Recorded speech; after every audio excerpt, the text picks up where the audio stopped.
You are not trapped in one version of yourself. Every decision you've ever made has created another line, another possibility, another room in the great house of time. Somewhere you stayed when you could have left. Somewhere you spoke when you once stayed silent. Somewhere you lived a life completely unrecognizable to this one. And all of those versions still exist. You can touch them, you can visit them, you can cross the seam in your sleep. But know this, once you step through, you will never truly step back. The doorway behind you does not stay open. This is how to jump timelines in your sleep, and why the return is impossible. Part 1, the House of Timelines. Think of reality as a house older than memory. Each room is a timeline. Each door leads to a version of you. Outcomes that unfolded differently, lives that branched and bloomed or withered and broke. Walk far enough and you will find rooms where your name feels strange in your own mouth. Walk longer still, and you will see yourself as a stranger entirely. To jump timelines is to step into this house, to wander corridors that your waking self refuses to acknowledge. Part 2, the rules. The house has rules. Break them, and the doors close forever. Rule 1, you may enter, but you may not remake. The room is finished. The choices are sealed. You can witness, you can feel, but you cannot rearrange the architecture of what already is. Rule 2, you may borrow but never steal. Bring back only impressions, a scent, a sentence, a flicker of light. Anything more, and the seam will cut itself shut, leaving you stranded. Rule 3, you can move forward, but you cannot return. The moment you step through, the bridge dissolves. The version you left behind continues without you, while you carry on with fragments stitched into your bones. Rule 4, the house is indifferent. It does not open because you deserve it. It opens because you are ready, or because your story has pressed too close to its own edge. Part 3, why return is impossible. Once you cross, you leave behind the gravity of the life you once lived. Memory piles up in layers, and the bridge back cannot hold them all. You may try to return, to stand again in your old room, to reclaim the life you once called yours. But it will be wrong, slightly unnervingly wrong. The mug on the table a different color, the laugh of someone you love pitched at the wrong angle. The home you thought you knew will be a sketch of itself, drawn in a grammar you no longer speak. That is the punishment of nostalgia in the House of Timelines. What you left is gone. What you stepped into is now yours. Part 4, ethics of the jump. Why leap if you can never return? Because each visit leaves you wiser, because fragments expand the map of who you are. But beware, to leap only in search of pleasure blinds you to the lessons.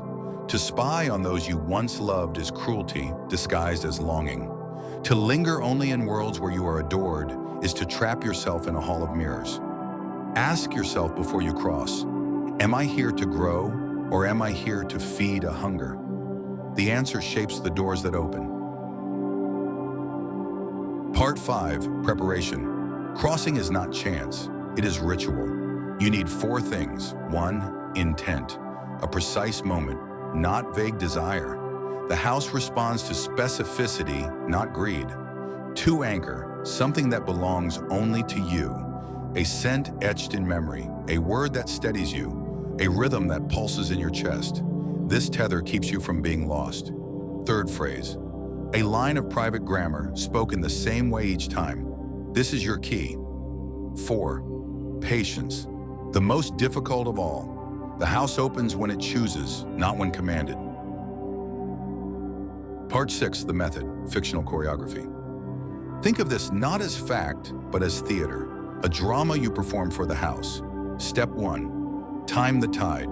The seam reveals itself at the edge of wakefulness, where thought blurs into dream. That is your moment. Step 2, lay the map. Before your eyes close, build the room in your mind. Its door, its air, its weather. Step 3, anchor within. Breathe your chosen scent, hum your rhythm, hold the coin of light inside your chest.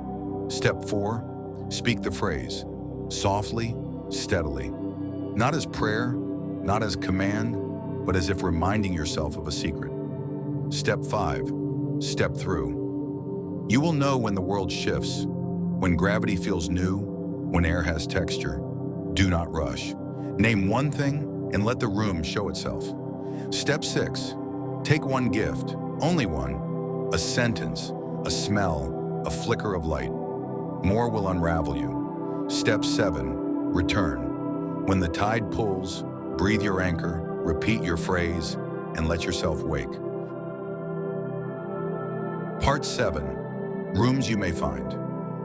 There are rooms where you stayed, built roots, and grew quiet.